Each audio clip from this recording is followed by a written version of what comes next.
부모는 자식을 위해서 희생하는 존재가 아닙니다. 자식을 위해 자식의 삶을 어떻게 독립적으로 잘 갈 수 있도록 지도하는 존재입니다. 희생하는 존재가 아니에요. 우리가 좀 착각을 하면 안 돼요. 그러니까 한마디로 제가 말씀을 드리면, 자, 부처님의 마음, 여러분 주변에 부처님, 성인이 나타났으면 여러분 성인은 어떤 모습으로 나타났을 것 같아요? 한번 생각해 보세요. 성인이 옆에 계신다. 어떤 모습의 성인일까요? 근엄할까요? 아니면 말이 없을까요? 아니면 뭐 있는 것만으로 막 어떨까요? 막 그런 건 존재일까요? 여러분 알아볼 수 있을까요? 성인은 어떤 분이냐면요, 가장 근접해 있는 사람이 부모입니다. 자, 여러분 부처님의 마음은 무슨? 자비심. 예수님의 마음은 사랑. 자, 자비심을 나한테 가장 많이 갖고 있는 존재, 내가 알고 있는 존재? 부모님. 부부도 아니야, 별로. 아십니까? 그 부모님은 나한테 어떤 존재? 내가 되게 어려워요? 물론 어려운 부모도 있긴 합니다. 하지만 나를 사랑하는지 알아. 그러면 부처님의 부모님보다 그 자비심이 덜하겠습니까?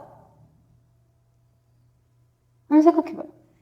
엄청난 자비심을 품고 있어요. 그러지 않으면 이 고생 안 해요. 중생 교화시키려고 안 된다고. 오죽하면 억세고 거치는 재고 중생 막 이렇게 말하겠습니까? 억세고 거칠어가지고 교화시키기 어려운 그런 중생들을 교화시키고자 마음을 내고 있다고. 그 힘든 일을 하고 계시다고. 자비심이 없으면 할까요? 그런 마음으로 옆에 계십니다. 그럼 여러분에게 불편한 존재로 있을까요? 좀 편한 존재로 있을까요? 편한 존재로 여러분이 불부살림 못 알아보는 이유가 여기 있습니다. 근데 여러분이 부모님이 여러분을 가리킬 때 어떻게 가리켜요? 무조건 사랑하면, 무조건 사랑하고 배려하고 이해하고, 그러면 걔가 어떻게 될까요? 저는 그래도 되는 줄 알아. 옛날 왕들처럼 교육을 아무리 시켜도 그 자리에 올라가니까 뭐 세종대왕 같이 그런 분도 계시지만 그렇지 않은 사람 부지기수 아니었습니까? 저는 그래도 되는 줄 알아. 그러면은 어떻게 가르칠까요? 혼낼까요? 안 낼까요? 채찍과 당근이 필요합니다. 어떤 때는 부모님도 걔가 잘못하면, 진짜 부모라면 사랑한다면 어떻게 해요? 호통치겠죠. 그러면 안 된다. 난리 나겠죠. 아닙니까? 그게 진짜 사랑 아니에요? 부처님의 모습이 그런 모습입니다. 여러분들이 뭘 잘못하면 호통칩니다. 저도 혼났잖아요. 유튜브 안 한다고. 해야 되는데. 유튜브 안 한다고 저는 정말 하늘이 무너지는 줄 알았어요. 천둥도 그런 천둥이 없었어요. 유튜브 해라. 해야만 한다. 그래요. 제가 해야만 했습니다. 저는 이런 이치를 욕 듣기 싫어가지고. 누가 욕 들을지 뻔히 아는데. 그래서 나는 유튜브 안 할래요. 난 진짜 유튜브 인터넷을 모르겠다고요. 난 겨우 찾아서 검색하고 그것밖에 모르는데 뭘 이런 거를 하라고 그래요. 그러다가 해야만 한다고 저는 진짜 하늘이 무너지는 천둥 소리에 그때 느꼈어요.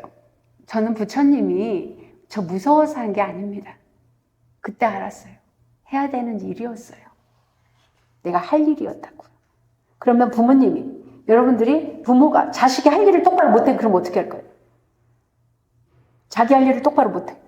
인간으로서 살아갈 때 자기가 자립해서 살아가야 되고 독립체가 돼야 되고 여러 가지가 있어요. 그러면 부처님조차도 그렇게 천둥소리같이 사자우열애처럼 혼을 냅니다. 해야만 한다고. 그렇게 있으면 안 된다고. 자, 부처님의 모습은 한 모습일까요? 우리 부모님처럼 진짜 부모, 여러분들이 이치를 모르는 부모가 아니라 자식을 똑바로 키우기 위해서 해야 되는 그 모든 일을 부처님이 그런 모습으로 등장하고 계시단 말입니다. 여러분들 자식이요, 잘못된 길을 계속 가서 지옥의 고통을 얻을 수도 있다. 어떻게 할 겁니까? 여러분 사랑하는 자식이 지옥의 고통으로, 저승으로 고통받을 거 뻔히 알아. 부처님처럼 알아. 그럼 어떻게 할 거예요? 혼 안 낼 거예요? 가게 냅둘 거예요? 그래도 항상 나는 너를 사랑한다. 나는 여야하다.